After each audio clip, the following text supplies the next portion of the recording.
Hello, it's Chillin from the 420 fam. I'm blessed to be here chatting with Milky. Shout out to you all.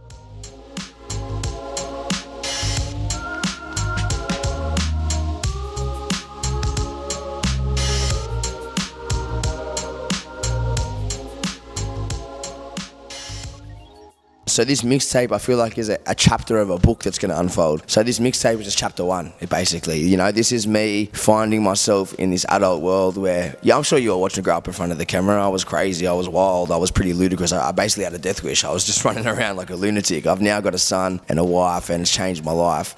And I think this mixtape is the start of the maturity, mixed with I'd call it organised chaos. And I think that this 420 DNA, the name comes from the fact that we've all got it in our DNA. You know, we all grew up a certain way, but we all grow up eventually one day too. So this mixtape represents the start of my growth. That's why the last song of the mixtape is called Growth as well, because it's the start of the next chapter. So the mixtape ends leading you on to the next album. So it's a continuous journey from here. So people who think my career was already big, brother, it's just starting. We're just warming up. I'm just warming the gears up.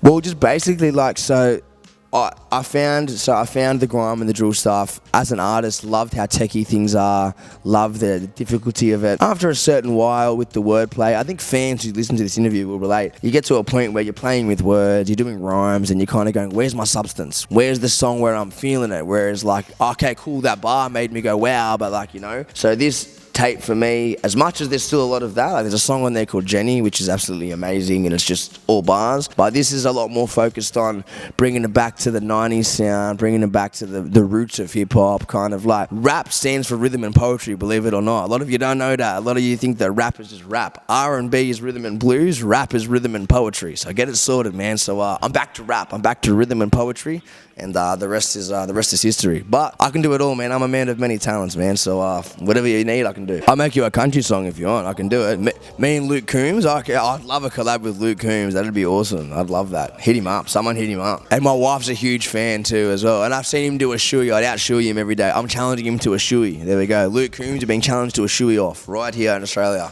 fair and square.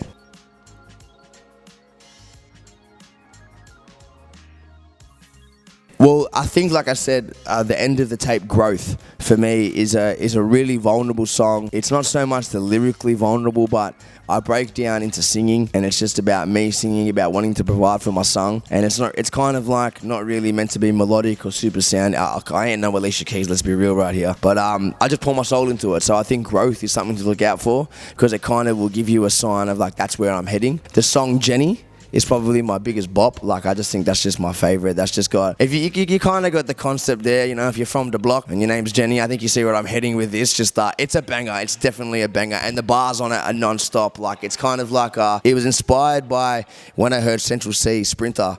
I was just like, I can do that. I can do that. So I just basically sat down in the studio. 24 hours later, I had that song recorded and done. So that's definitely one. But I would say boom bap. There's a song called Boom Bap, and for me, if you're not a Chillinit fan and you're looking to find out where I'm heading, I would say that's the song to play, because that's just strictly back to the roots. I've got DJ Ism on the scratching. I'm basically sharing my life. Got a whole bunch of punchlines. It's me digging through crates in the vinyls. And I've also got a feature with Nerve. I know you said 3, but the feature with Nerve is a massive feature as well. It's basically the whole tape pops. Just go pre-save the tape. Don't waste your time with your top 3. Just play the whole thing. Just play the whole thing.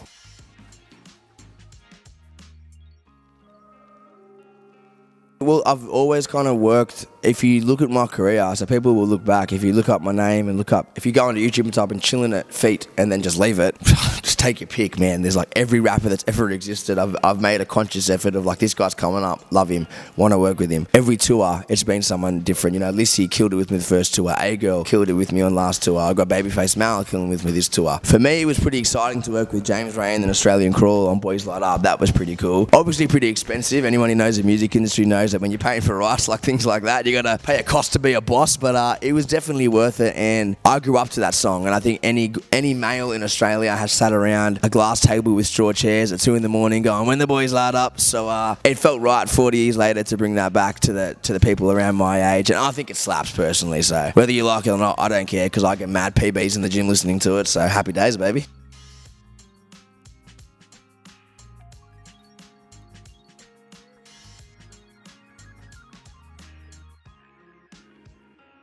Wow, so that is a really, really, really good question. For me, for the first few months, I'm not gonna lie, being candid, it was a struggle. Being a father, anyone who is a father, whether you're not, I'm not too sure, but when you have a kid, it just takes over your world. Like, my brain stopped thinking about punchlines for about 3 months. I did not give a shit about what rhymed with syllable miracle swimming pool. I was worried about how many scoops went into a bottle and whether his diaper was changed and whether his mum had had enough sleep, things like that. So for the first few months, it was adjusting to work-life balance. Now we're pretty blessed, like we're making good coin every single weekend. I'm traveling with my wife and son, business class, getting to fly him around. He's a little cutie. He was in business class yesterday with a Gucci suit on, eating a little bread roll. The guy was more of a boss than me. I was sitting there poor out the front having a wine. But it's a blessing, man, and it's just more motivation. There's the old saying of the dad bod or dads get tired, but I think it's a load of crap, man. The moment I had a kid, I'm just like, where's the grind? Where's the hustle? Till I'm 6 foot, I'll be trying to get $1. I want my kids to be sweet, so I'm not really worried about it. It used to be about me and wanting to get stuff for me. Now it's just about stacking for my son, really. So I guess the difference is it used to be about the family, like back home, and the family out into the fans. Obviously the fans always matter, but right now my son's my world, and that's it. If you don't like that, sorry. Sorry, I apologise. He's so cute too, honestly. He's so cute. He is so, like, I know everyone's biased about their own baby, but I'm sorry, my baby is cuter than every other baby, I'm just saying. It's been a roller coaster career. Like you would say, it feels like 10 years and it's been 5. Well, this is the thing, is a lot of people don't see. So I've got a saying that every overnight success story has a 10-year backstory. It's a little saying that people say in the industry. So for the 5 years that you just said you've been blowing up, I reckon there was about 5 years where I wasn't getting a cent and I was just in a basement practicing that craft. So for anyone watching, there is no such thing as overnight success. The overnight success you see has spent years behind the scenes. Maybe with TikTok, there's the random chance that someone does something and blows up, but don't get your hopes up, people. Put the hard work in. So I basically worked for 3 years. People that remember Hustle Hard, Body Bag Media and things like that. I was driving 2 hours drives every day to a studio for free. I wasn't getting paid, I was paying it. And then now it's paying off, and it's at a point now where residually the money's making money. I'm learning how to be an entrepreneur myself and learning about how to do, like, I think the schools could really be teaching this too, negative gearing, how to get a credit rating. They teach you how X plus Y equals algebra, but they don't teach you to get a credit card, buy things really cheaply and pay it off before it gets to a debt. Like, they should teach that in school instead of teaching you algebra. But hey, I ain't a teacher, I'm just a rapper. What would I know? But look, I'm really excited. I've been learning that over time, and now with the son, it's just about, property, making more music for the fans and just longevity, and maybe potentially helping other people with their careers. I'd love to see, I see a lot of young kids coming up. The scene's blown up from when I started being like one of the few to like, there's one of the few every week that comes out. So like, I'm looking forward to potentially maybe, being a talent scout eventually, and making sure the right people get put on. I'd love to do that. So if you're looking for a spot, just slide my DM, baby. In school, I remember they taught me how to light a Bunsen burner. I haven't seen one since year 10, but I don't remember them telling me how to pay off my mortgage. That was crap. I would have loved that advice. Any teachers watching, skip the Bunsen burner lesson and teach me your mortgages. Thank you very much. Appreciate it. Teach me how to hunt for bargains at Coles. That's what's important. Teach me how to live within my means so I don't make $100 and then put $150 into a pokie machine. Too many people do that. Teach you how to money manage. There needs to be any kids in school doing an elective, do economics, learn money. Money make the world go round. Money makes money. I'm telling you right now, you can take my advice or you can laugh me off, but learn economics. Trust me. Trust me. I'll say it again. Trust me. Trust me. I'll say it over there. Trust me. Everyone, please trust me. No, I didn't do it, which is why I'm giving you the advice, because I learned the hard way. I learned on the fly. So I had to lose a bunch of money, then make a bunch of money to realise, oh, that's how you do it. So save yourself the favour. Don't lose the money. Go do economics and start stacking from 18, man. And set yourselves up, be 25 and be set with a couple of properties. Trust me. Quick math, as we say. Quick math.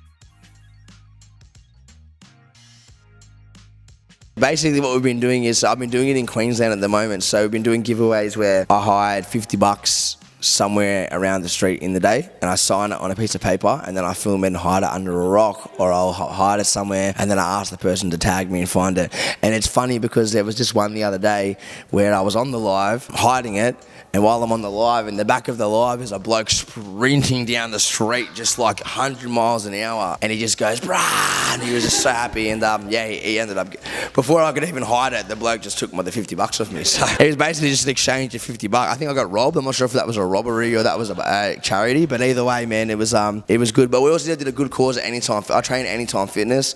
At the moment, I'm into my fitness, and we were doing some charity for kidney, heart, and health diseases yesterday. So we were doing some running and a bit of weights for that. So we were able to be involved as 420 fam, donate a couple $100 towards that. So as a company, we love doing charity as well. So whether it's the proper way, like, donating, or whether it's me just walking down the street throwing $50 in the air, we're always giving something away or trying to give back to. There is no me without you guys, so I feel like a prick if I'm not giving back to people, to be honest. I won't give too much away. The set's a lot different. What I will say that people can look forward to is, so do you remember Up in Smoke Tour? Everyone remember Dr. Dre, Eminem, Up in Smoke Tour? So I've got a 20-foot inflatable smoke machine bong that comes with me around on stage everywhere, and it's Louis Vuitton themed. So it cost a fair bit, but so the start of my show is this 20-foot bong inflating into the air until it fills with smoke, and then I walk on stage. So be prepared for that. Should be fun. And no, you can't smoke it. There's not actual real weed in it, so don't be trying to go like that. So you won't be getting high. You'll be inhaling nitrous oxide and you may collapse, so probably don't do that. And then as well, we've been getting beach balls that I sign, and we just smack them into the crowd and just let them have fun. And it's just a party. We just want to have fun. We just want to party. We just want good vibes. Like, I know a lot of artists, like we love a mosh pit. We love to get a bit of energy, but I've been really maybe being cautious of people being safe and enjoying shows. I want to make a point about something as well that males don't speak on. Like, people that are performing, a lot of female artists have come out and put their hands up and said, male fans in the crowd, show respect, don't be touching artists and things like that. Can I just say, as a male, we're so silent about it. Like, I'll jump on a cage, girls grab me, touch me, scratch me. I end up with scratch marks on nails half the time, or they'll pull at my jeans and things like that. And people think it's cool because I'm a guy. So I just wanted to say that, if you're a fan, male or female, you don't have the right to touch an artist unless you get permission. It doesn't matter, gender doesn't matter. And just also as well, just ask. Because if you ask, you'll probably get a yes, you know what I mean? If you say, hey, can I bother you for a photo? Hey, can I put my arm around you? That's fine. If you come up to me and go, yeah, chill, I'll probably tell you to get stuffed, you know what I mean? So if you see me at the shows, please be courteous. My wife's there, my son's there. We're more than happy to meet every single one of you guys, but just show respect, give respect. It's that simple. Just respect artists and they'll give respect back to you.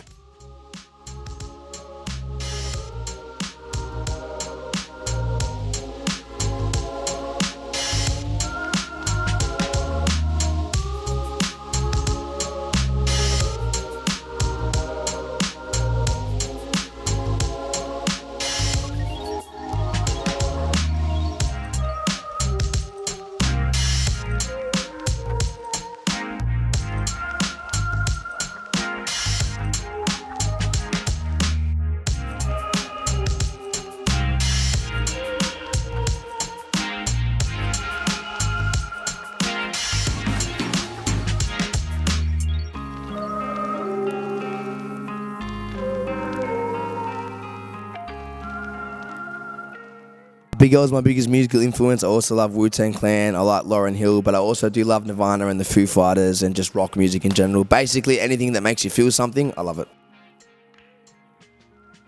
J. Cole, because I never had the chance to collab with Kurt Cobain. That would have been a dream of mine. I love Nirvana, so I'd probably be J. Cole.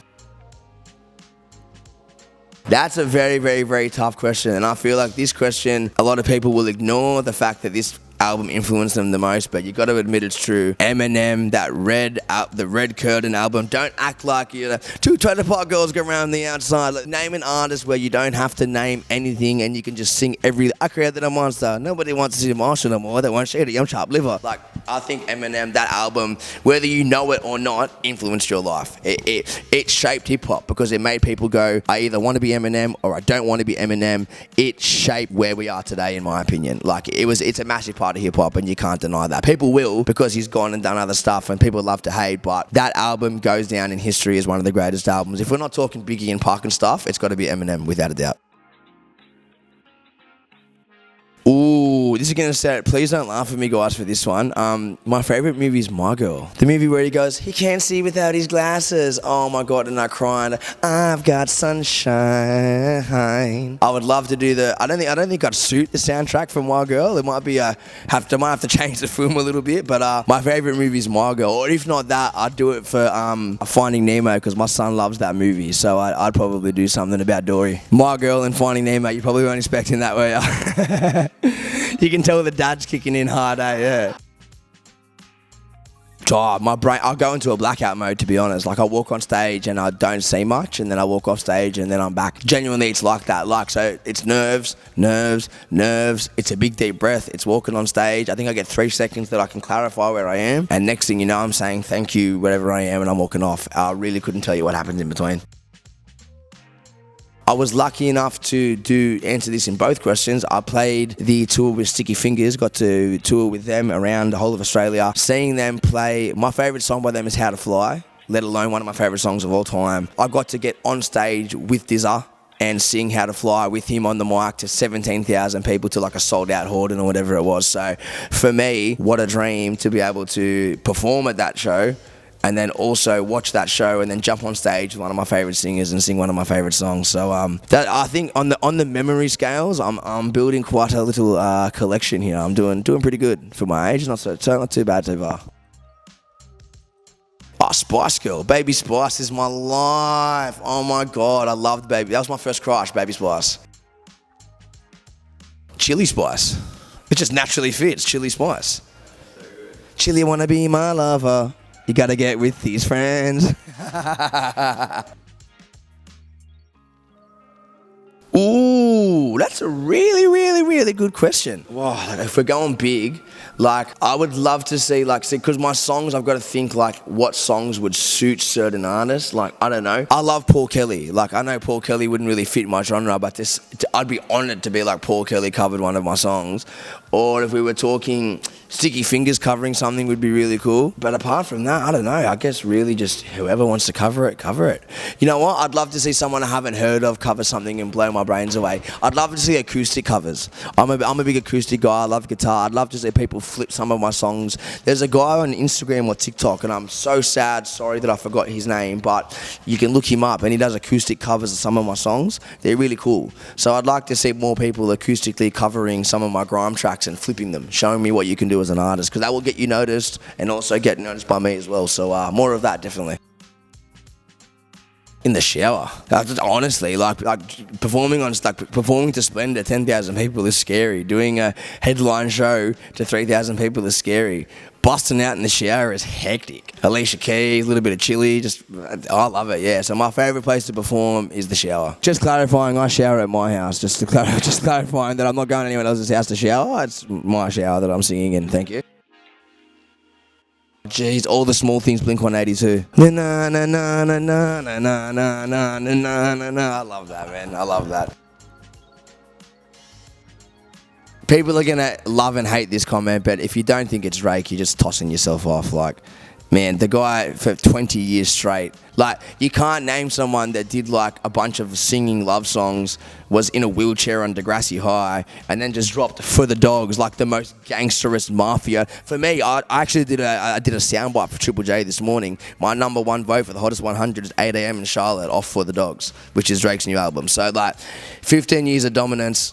He even says that. He goes, things get kinky after 15 years of dominance. My money makes ominous. Like, I just think, yeah, for me, Drizzy has influenced everybody, and even the ones who hate him, they get influenced by him and then hate him in the sidelines, and then when they go home, they play his shit in the gym. So I think Champagne Papi is that's Papi. There's a reason he's Papi. I'm Chili Papi, coming soon. Watch out. Cut down on the bongs, it's going to hurt your throat. This is the money maker, so maybe I don't know. Can I say that again? Yeah, it's not enough, not as many bongs, maybe more joints, less bongs. Nice and simple, you know, simple and effective. Simple goals, start small, guys. Don't try and aim for this, just, you know, get simple steps. Jimmy Eads World, the middle. It just takes some time, little bit of, hey, don't I just, I just love that song. Or the song Everlong, the acoustic version of Everlong, which to me, so if you don't know the acoustic version of Everlong by Foo Fighters and you do like music that gives you a bit of a feel, do yourself a favour, look up Everlong acoustic. If you can see my arms, I get goosebumps just talking about it. I absolutely love that song. It gets me emotional. I think it's a song that, like, no matter what you're going through in life, you'll find some way to relate to that in your own world. And the acoustic version it just peels it back. It strips it bare, strips it naked, and like, yeah, so Everlong acoustic is how I'm going out. Or if the world ends in 6 minutes, to be fair, I'm sculling a bottle of tequila and going, woo! and lighting a joint if you want the real answer. But yeah, I'm sure I'll put a song on if you want, sure. For me, look, it started off, like you said, we're talking about growth. It started off as a hobby, something I love to do. It slowly became a dream. Then it slowly became a job, like genuinely like a job where you go, okay, this is my work. And now I've found where I'm in a lucky, beautiful, beautiful, beautiful place that every person aspires to be, where my job is my life and I'm happy. So, you know, like I'm at work right now, but I'm happy and I'm doing basically what I'd be doing for fun, for free anyway. My beautiful wife's having breakfast in bed. My son's having a feed with my mum, so his grandmother, and I'm getting paid, so I'm not complaining. Are you? Are you complaining? No one's. Anyone complaining here? I've got no complaints so far. That's 0 complaints.